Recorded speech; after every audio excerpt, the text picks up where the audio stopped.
Selamat siang Bapak Ibu Guru SD Impres Naibona. Selamat siang. Pertama-tama marilah kita mengucapkan puji syukur kita kehadirat Tuhan Yang Maha Esa oleh karena atas kesempatannya, atas ridhonya sehingga kita semua masih diberi nikmat kesehatan hingga kita bisa berada di tempat ini dalam keadaan sehat walafiat. Adapun kegiatan kita pada siang hari ini yaitu yang pertama doa, yang kedua pembukaan sambutan dari Ibu Kepala Sekolah, yang ketiga sosialisasi budaya positif, yang keempat doa penutup.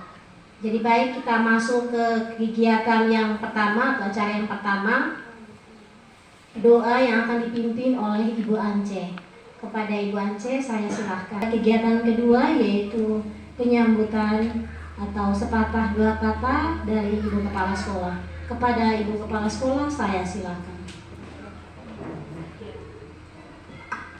Baik, selamat siang Bapak Ibu semua. Saya juga izin berdiri ya. Pertama-tama saya mengucapkan terima kasih karena dengan adanya sosialisasi tentang disiplin positif ini cukup membantu tugas saya sebagai kepala sekolah untuk sosialisasi sendiri kepada Bapak Ibu ya. Karena begini, dari PMM ketika kita mengerjakannya, indikator kita SD Impres Naibona itu adalah disiplin positif. Bagaimana kita memilih indikator itu kalau kita sendiri tidak tahu apa itu disiplin positif? Kalau disiplin ya kita sudah tahu, kita sudah biasa laksanakan di kelas. Tapi disiplin positif ini yang harus kita pelajari. Oleh karena itu, pertama-tama saya juga mengucapkan terima kasih kepada Ibu Ningsi bisa membaca situasi ini, memberikan kita ilmu secara gratis, cuma-cuma toh. Ini namanya berbagi praktik dari guru penggerak. Lalu yang kedua, saya berharap Bapak Ibu bisa mengikuti kegiatan ini dengan baik, dengar baik-baik apa itu disiplin positif dan kita akan menerapkan di kegiatan kita di sekolah setiap hari, terutama Bapak Ibu yang wali kelas. Karena ini disiplin positif ini sangat baik bagi perkembangan anak. Ya, ini memang sangat baik kalau Bapak Ibu ikuti dengan baik. Kalau ada yang sudah memilih topik ini untuk belajar di PMM pasti sudah tahu. Tetapi kalau yang belum pernah memilih topik ini, silakan mengikuti sosialisasinya dengan baik agar semuanya berjalan sampai selesai. Dan saya sangat berharap bahwa ketika kita mendapat ilmu yang baik, kita juga akan melaksanakan dalam tugas dan kegiatan kita sehari-hari. Terima kasih dan selamat mengikuti sosialisasi.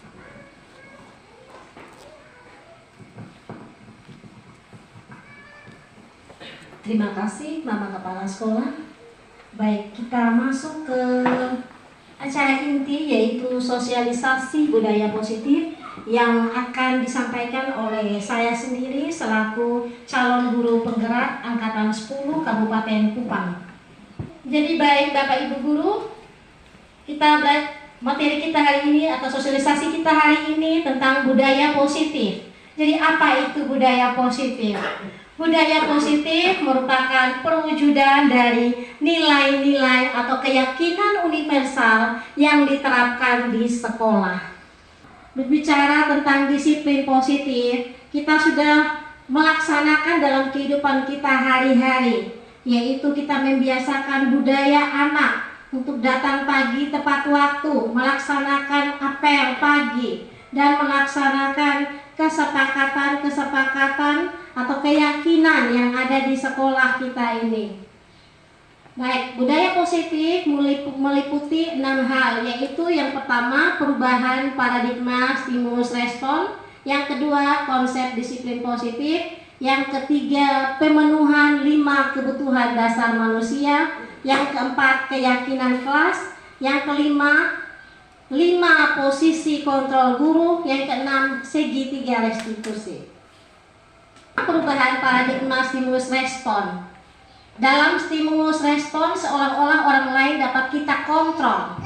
Jadi berbicara tentang perubahan paradigma stimulus respon, seolah-olah orang lain dapat kita kontrol, dapat kita kendalikan, sehingga kita dapat merubah seseorang menjadi apa yang kita inginkan. Nah, di sekolah ini juga Bapak Ibu guru terkadang kita sering mengatur, bukan sering, tapi dapat mengontrol diri kita sendiri. Yang dapat mengontrol adalah diri kita sendiri, bukan orang lain. Saya contoh ya, saya beri contoh. Coba Bapak Ibu kepal tangan, misalnya di dalam genggaman tangan itu ada sesuatu benda yang memang betul-betul berharga. Benda yang berharga yang Bapak Ibu guru punya. Coba di kepal, tangannya di kepal, diangkat. Kira-kira benda yang berharga itu, kira-kira kalau saya minta Bapak Ibu guru kasih tidak? Tidak. Kenapa tidak kasih? Karena berharga, untuk pentingnya untuk kita. Terus respon, paradigma stimulus respon itu yang dapat mengontrol diri kita adalah diri kita sendiri, bukan orang lain. Mengontrol itu semua adalah diri kita sendiri, bukan orang lain. Tanpa ada bujukan, tanpa ada hukuman, tanpa ada rayuan dari orang lain. Sama halnya juga dengan anak didik kita atau murid-murid kita yang ada di kelas kita. Misalnya, mereka melakukan sesuatu tindakan yang menurut kita adalah tidak baik. Kita atur dia, tapi ia berbuat itu, siswa berbuat hal tersebut pasti memiliki alasannya tersendiri. Menurut filosofi pendidikan nasional Ki Hajar Dewantara, guru diibaratkan sebagai petani yang memiliki peranan penting untuk menyuburkan tanaman. Kita guru diibaratkan sebagai petani. Siswa atau murid kita diibaratkan seperti tanaman. Sekolah diibaratkan sebagai tanah.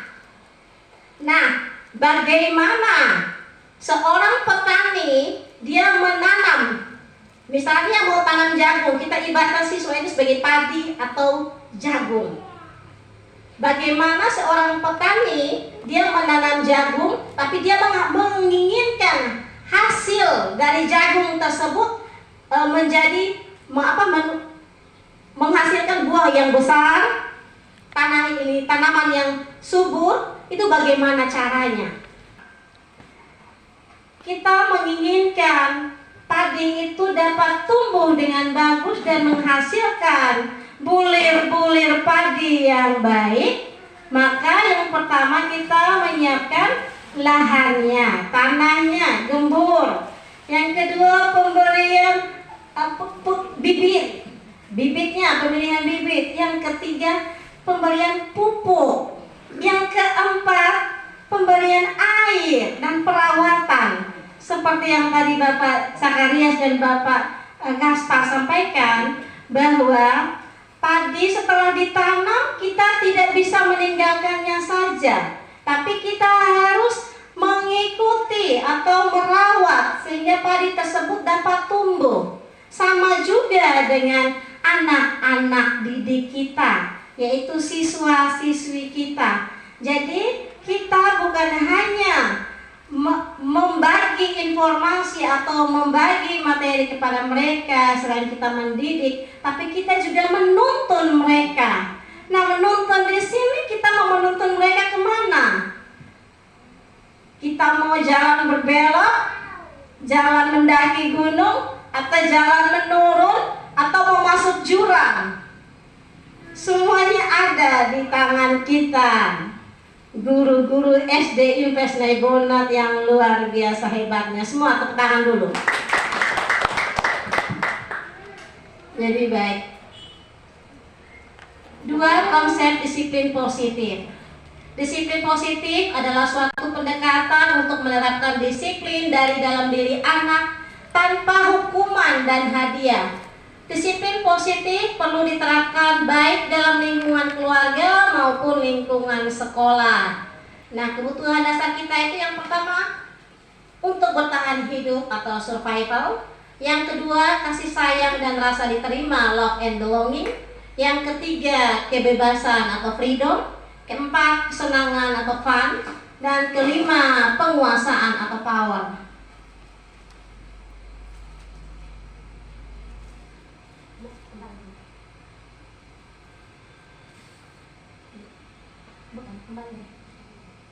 Ya, ada contoh. Ini kita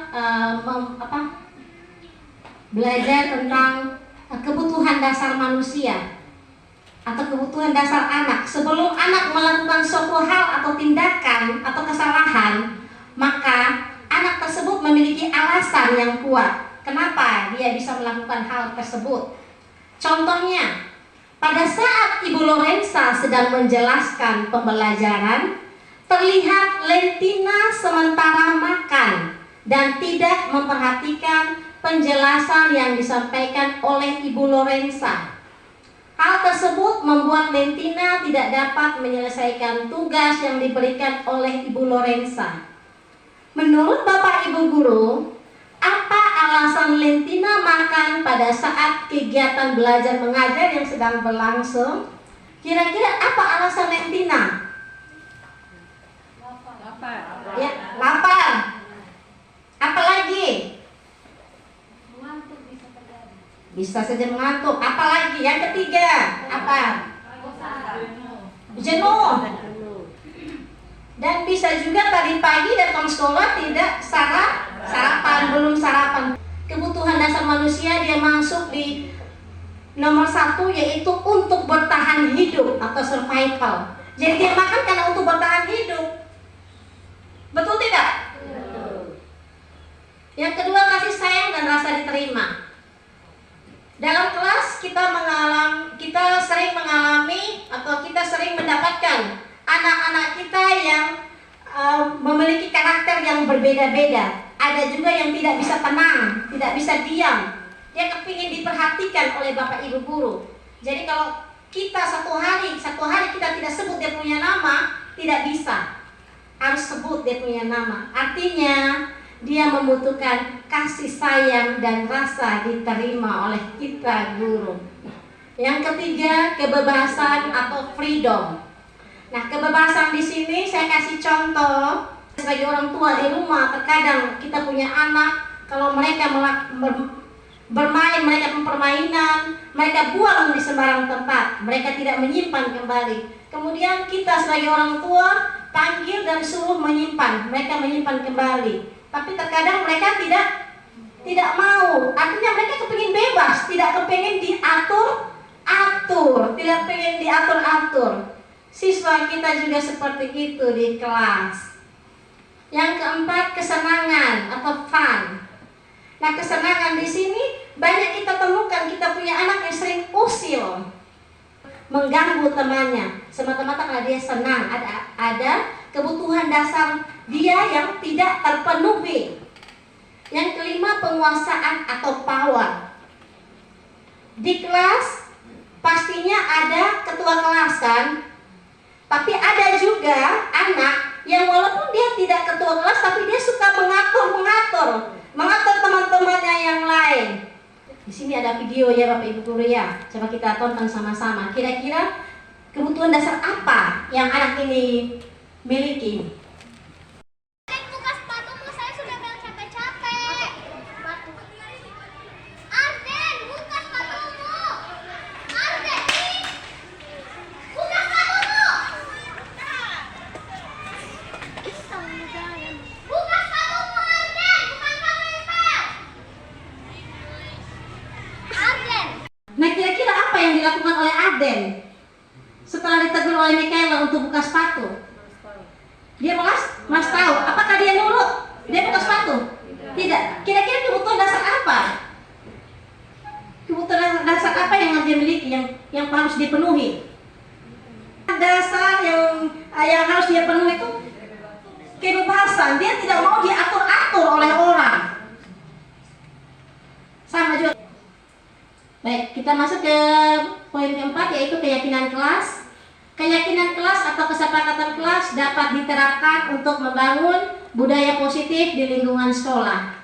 Dengan adanya keyakinan kelas di setiap kelas diharapkan mampu mewujudkan tujuan dari pendidikan yang lebih berorientasi kepada nilai luhur Pancasila atau profil pelajar Pancasila. Jadi keyakinan kelas ini sama juga dengan kesepakatan kelas. Kesepakatan kelas yang sudah kita buat di kelas, bukan hanya siswa yang mentaati, kita guru juga perlu mentaati keyakinan kelas yang kita buat. Nah, kesepakatan atau keyakinan kelas yang sudah kita buat pastinya memiliki konsekuensi. Dan konsekuensinya ini, apakah ibu guru saja yang buat, yang memberikan konsekuensinya, atau sesuai kesepakatan kita bersama. Konsekuensi itu diberikan atas kesepakatan kita bersama dengan siswa. Jadi siswa setuju, guru juga setuju. Jadi bukan kesepakatan yang dibuat oleh hanya guru saja. Ini dia bukan konsekuensi. Terkadang kita memberikan hukuman terhadap anak. Tapi kalau konsekuensi itu sudah direncanakan. Jadi konsekuensi dan hukuman itu tidak sama. Kalau hukuman sesuatu yang dilakukan secara sadar dan secara spontan. Kalau konsekuensi secara kesepakatan, kesepakatan bersama. Jadi sudah ada kesepakatan yang mengatur kalau terlambat datang sekolah berarti ada konsekuensi yang harus terima. Contohnya belajar di perpustakaan dan lain-lain.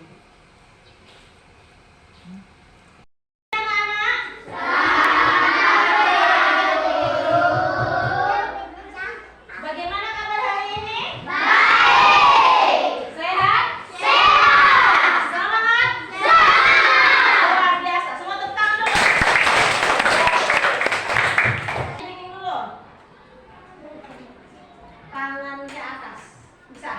Semua sama-sama. 1, 2, 3.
Jadi tujuan kita membuat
bergiliran untuk menempel di depan. Nah, 5 kita masuk di posisi kontrol guru. 1 sebagai penghukum, 2 pembuat rasa bersalah, 3 teman, 4 pemantau, dan 5 manajer.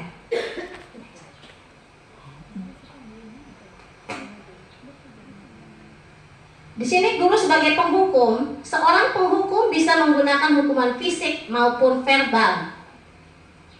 Nah, guru-guru yang menerapkan posisi penghukum akan berkata, patuhi aturan saya, atau awas, kamu selalu saja salah. Selalu, pasti selalu yang terakhir selesai. Saya next saja ya. Yang kedua, pembuat merasa bersalah. Pada posisi ini biasanya guru akan bersuara lebih lembut. Pembuat rasa bersalah akan menggunakan keheningan yang membuat orang lain merasa tidak nyaman. Kata-kata yang sering keluar dengan lembut akan seperti, ibu sangat kecewa sekali dengan kamu. Berapa kali bapak harus memberitahu kamu ya? Gimana coba kalau orang tua kamu tahu kamu berbuat begini? Dan di posisi ini murid akan memiliki penilaian diri yang buruk tentang diri mereka. Murid merasa tidak berharga dan telah mengecewakan orang-orang yang disayanginya. Next. Yang ketiga, 5 posisi kontrol guru sebagai teman. Guru pada posisi ini tidak menyakiti murid, namun akan tetap berupaya mengontrol murid melalui persuasi atau bujukan halus. Yang kelima, guru sebagai pemantau. Memantau berarti mengawasi. Pada saat kita mengawasi, kita bertanggung jawab atas perilaku orang-orang yang kita awasi.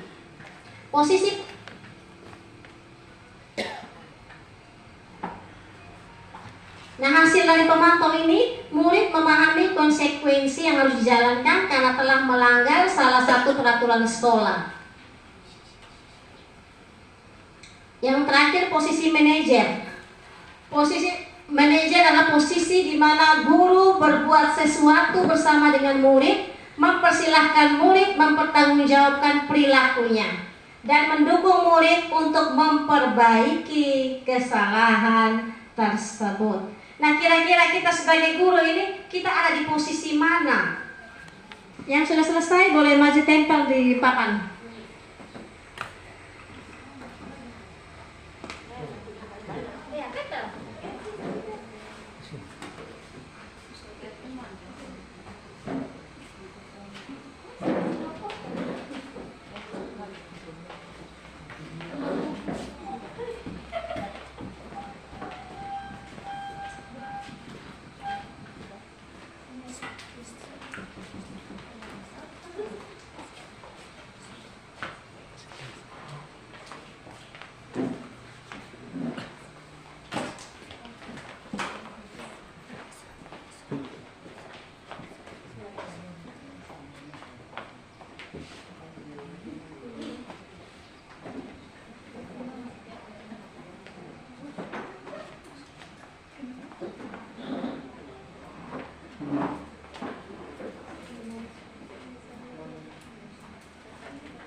Ini penghukum, pembuat rasa bersalah. Yang ketiga ada rasa bersalah sama sebagai teman, sebagai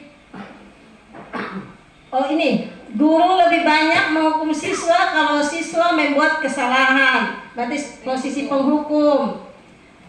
Pemantau luar biasa, 1 teman 2 pemantau.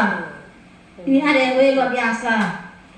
Yang ketiga, guru sebagai penghukum dan pembuat rasa bersalah. Nah, baik Bapak Ibu guru, jadi apa yang ditempelkan ini merupakan eksplorasi hati kita yang paling dalam. Jadi dari 5 posisi kontrol guru ini, kira-kira kita berada di posisi yang mana?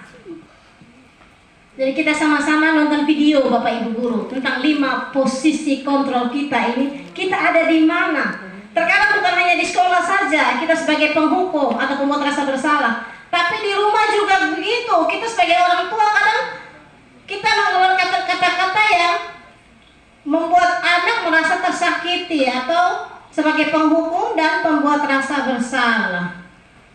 Kita nonton sama-sama ya.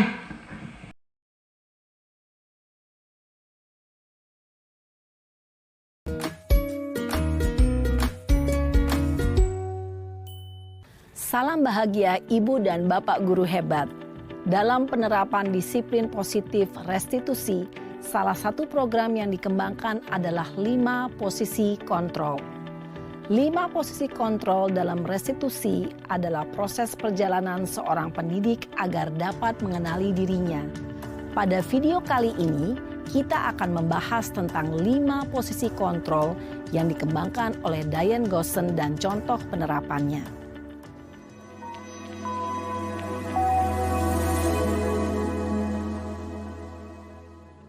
5 posisi kontrol itu adalah 1. Posisi penghukum. 2. Posisi pembuat merasa bersalah. 3.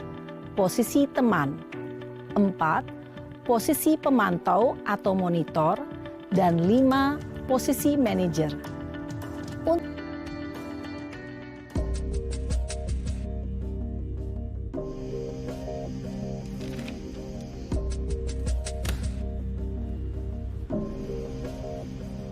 Naren!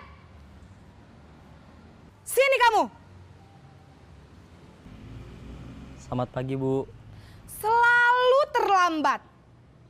Kamu deh, pasti terlambat. Maaf, Bu. Saya... Apa? Apa coba? Alasan kamu apa lagi? Kapan sih kamu tidak terlambat? Malas sekali ya kamu jadi anak. Saya... Dasar pemalas. Gak kapok-kapok sih kamu. Sudah berapa kali terlambat? Sana, kamu keliling lapangan basket 2 kali. Kenapa saya harus keliling lapangan basket, Bu? Kenapa? Kamu mau lawan ibu? Berani-beraninya jawab. Sudah terlambat, masih berani jawab pula. Sekarang, keliling lapangan basket 5 kali sekalian. Biar kapok. Cepat. Pergi sana ke lapangan basket.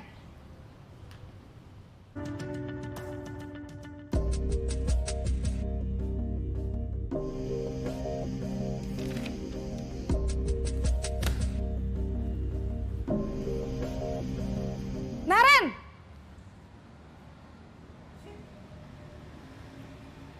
Selamat pagi, Bu. Naren. Kamu kenapa terlambat lagi, Nak? Ya Tuhan, Naren.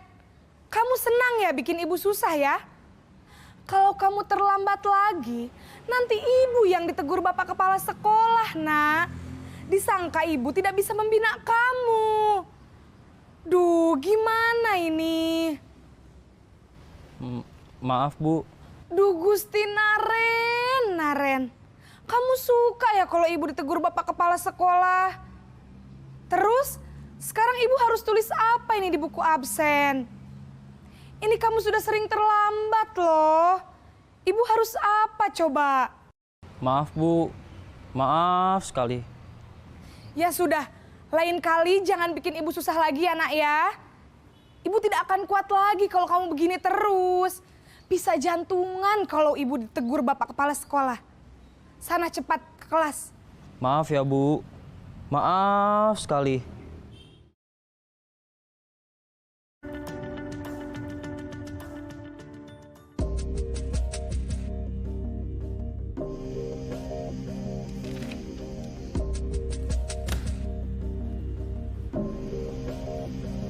Naren!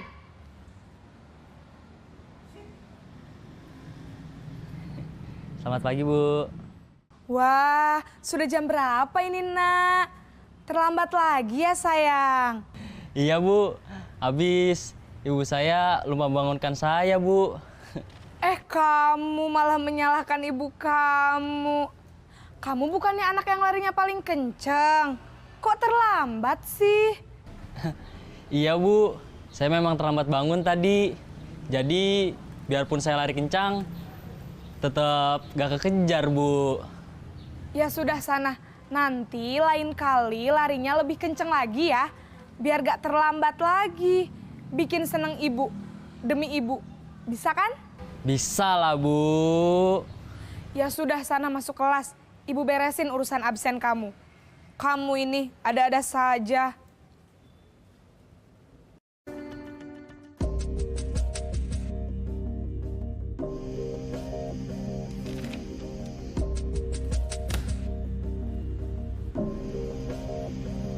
Naren!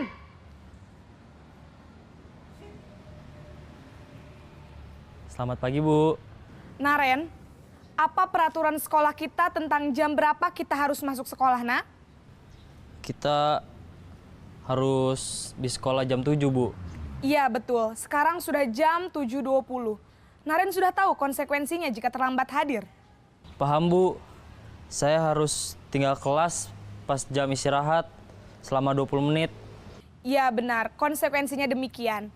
Jadi nanti jam 9.30 pas istirahat, kamu harus tinggal di kelas, kerjakan tugas tambahan untuk ketertinggalan kamu, ya? Baik, Bu. Jadi baik Bapak Ibu, tadi kita sudah sama-sama menonton video dari 5 posisi kontrol guru.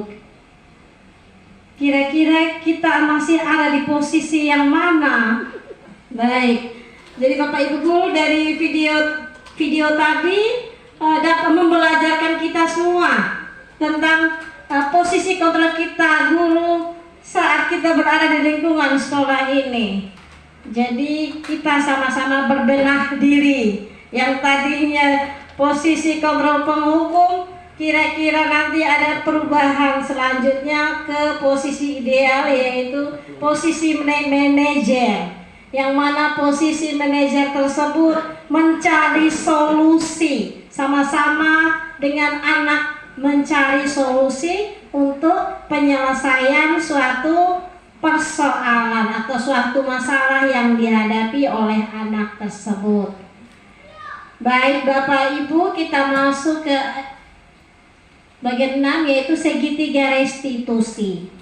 Diane Gosen dalam bukunya Restitution telah merancang sebuah tahapan untuk memudahkan para guru dan orang tua dalam melakukan proses untuk menyiapkan anaknya untuk melakukan restitusi bernama segitiga restitusi. Jadi segitiga restitusi ini memiliki 3 tahapan, yaitu yang pertama menstabilkan identitas, atau kita semua akan melakukan hal terbaik yang bisa kita lakukan. Yang kedua, validasi tindakan yang salah. Semua perilaku memiliki alasan. Yang ketiga, menanyakan keyakinan. Jadi ketiga strategi tersebut dipresentasikan dalam 3 sisi segitiga restitusi. Jadi dalam penyelesaian masalahnya nanti kita menggunakan 3 segitiga restitusi ini dalam menangani anak-anak kita yang biasanya melakukan tindakan atau menurut kita tindakan tersebut salah.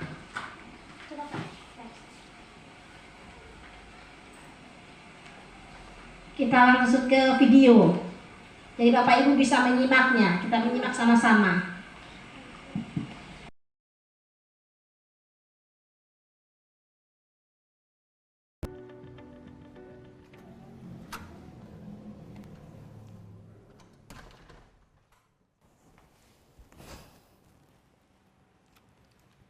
Siang, Sarah. Siang, Pak. Sudah lama nggak ketemu Sarah. Kenapa hari ini ada di sini? Kesel, Pak. Kesel banget. Masa aku dikatain tukang fitnah, Pak? Ya aku marah lah. Aku balik ngatain Eka di depan kelas. Kesel banget. Oh, begitu. Ya pasti kamu marah dan kesal. Bapak juga akan marah apabila ada yang menuduh Bapak seperti itu. Kemudian, pada saat itu, kamu mau melakukan apa? Ya saya langsung ngatain Eka lah, Pak. Kesel banget. Saya bentak-bentak dia depan teman-teman lain. Oh, begitu. Pasti kamu melakukan seperti itu karena suatu alasan tertentu, bukan? Iyalah, masa saya diam saja, Pak? Ya saya bela diri lah. Masa saya dituduh tukang fitnah? Ya wajarlah. Mempertahankan harga diri itu sesuatu yang penting buat kamu. Untung kamu tidak bertindak lebih gegabah lagi. Hanya membentak-bentak. Iya, Pak. Untung saya masih bersabar dan hanya membentak saja. Sudah gemes padahal, saya pasti bela diri lah. Ya pasti ya, tapi kamu memilih untuk tetap bertahan dan bersabar. Kamu memilih untuk tidak berbuat lebih parah lagi, bukan? Iya. Nah, sekarang coba kita lihat lagi tindakan kamu yang bentak-bentak Eka di kelas. Tindakan kamu itu kira-kira sesuai dengan keyakinan kelas atau prinsip kamu tidak? Enggak lah Pak, capek Pak jadi pemarah. Jadi keyakinan atau prinsip mana yang kurang sesuai dengan keinginan kamu? Ya, saya sebenarnya sangat menghargai orang lain. Mungkin saat itu saya menjadi emosi, jadi tidak menunjukkan sikap itu. Kamu meyakini tidak? Menghargai orang lain itu penting buat kamu. Yakinlah Pak. Iya, setuju. Kita harus saling menghargai. Namun, ada juga keyakinan yang kita sepakati yang perlu kita jalankan apabila kita sedang marah, bukan? Ya saya bisa lebih proaktif, mulai dengan diri sendiri. Saya bisa jadi lebih bersabar, mengambil waktu jeda untuk berpikir mau apa selanjutnya. Kira-kira kamu bersedia memperbaiki masalah ini tidak? Bersedia Pak. Kalau kamu memperbaiki masalah ini, kamu akan menjadi orang seperti apa? Saya akan menjadi orang yang bertanggung jawab kali ya Pak. Dan senantiasa proaktif. Iya, menurut kamu bagaimana rasanya menjadi orang seperti itu? Ya nyaman lah, bangga bisa bersabar dan menahan diri. Baiklah kalau begitu.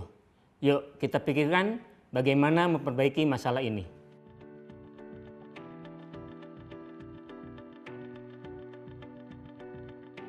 Sebagai posisi kita tidak sebagai penghukum atau pembuat rasa bersalah atau sebagai teman atau sebagai pemantau, kalau bisa kita berada di posisi ideal yaitu sebagai manajer. Ya, Bapak Ibu Guru, demikian yang dapat saya sampaikan. Mungkin ada pertanyaan dari Bapak Ibu Guru. Baik, kalau tidak ada, saya menutup kegiatan ini. Sebelumnya saya mengucapkan terima kasih banyak buat Ibu Kepala Sekolah dan Bapak Ibu Guru yang sudah mendukung saya hingga sampai saat ini, sampai siang hari ini masih bersama-sama dengan saya. Semoga apa yang saya sampaikan atau amanah yang saya dapatkan ini saya berbagi, jadi kita bisa sama-sama membenahi diri kita mulai saat ini hingga ke depannya nanti. Untuk itu kita ice breaking dulu. Ice breaking, berdiri.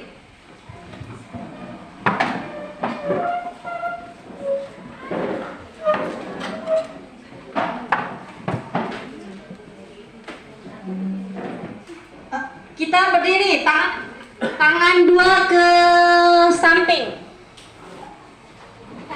Ke atas begini. Berdekatan.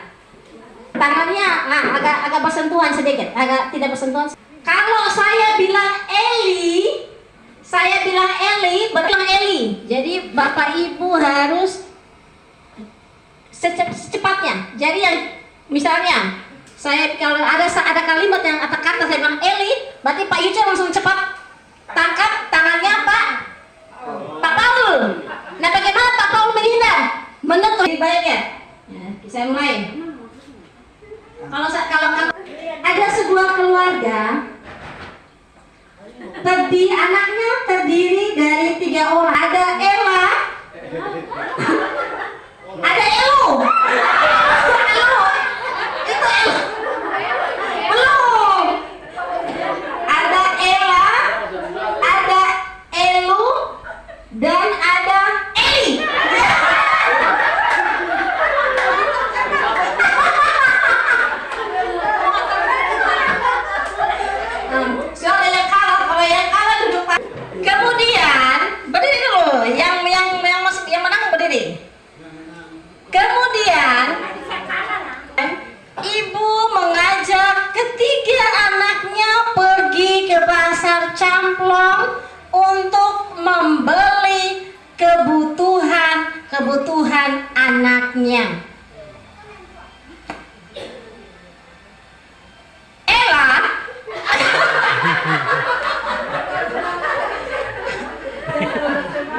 Ibu membelikan Ella sepatu baru.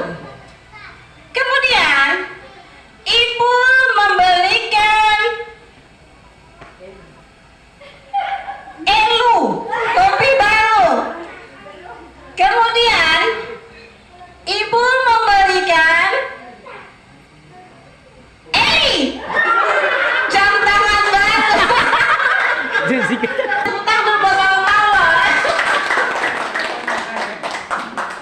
Iya, jadi Bapak Paulo ini terima kasih untuk waktunya yang diberikan kepada saya. Terima kasih Bapak Ibu guru semuanya.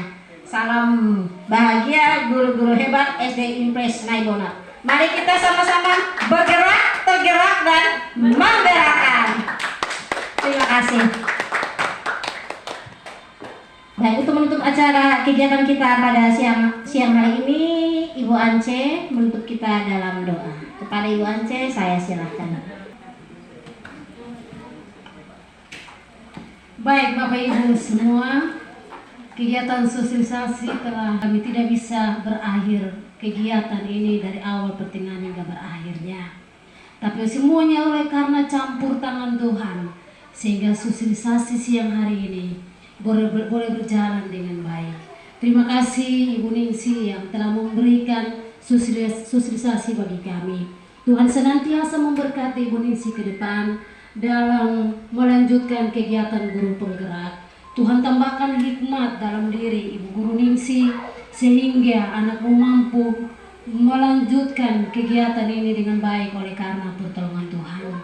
Bapa di surga, Bapa yang Maha Murah, makasih. Sebentar kami akan berpisah dari tempat ini. Kami akan pulang ke rumah tangga kami masing-masing. Kami mohon Allah tuntun sertai kami dalam perjalanan.